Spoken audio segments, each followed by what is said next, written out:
Autor 10 vydaných knižiek na pozadí mozaiky osobných zážitkov s humorom spomína na Bratislavu svojho detstva, hovorí o už nejestvujúcich objektoch a lokalitách a komentuje dejinné udalosti, ktoré sa prehnali jeho životom.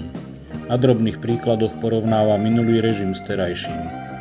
Má na to aspoň čiastočne oprávnenie, pretože sa vyše 10 rokov pohyboval v politike ako podpredseda vtedy 2 volebné obdobia parlamentnej strany Zelených na Slovensku. Stretol sa prakticky so všetkými politikmi po novembrovej éry. Po poznaní, že politika nie je pre ľudí, ktorí chcú pokojne spávať, sa autor začal venovať písaniu kníh a najmä cestovaniu. Cestoval na streche osobného vlaku, viezol sa v africkom nákladnom vlaku, lietal s bangladešskými a pakistanskými aerolinkami, vyliezol na zopár 5000-oviek a pokúšal sa o 6000-ovky.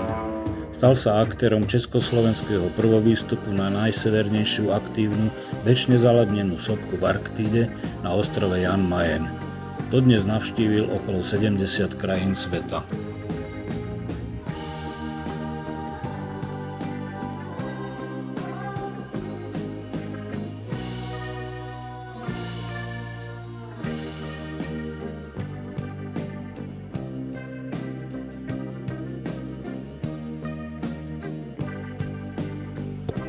Ak ste dokázali dopozerať toto video do konca a ešte k tomu vás možno aj zaujalo, verím, že by vás mohla zaujať aj knižka.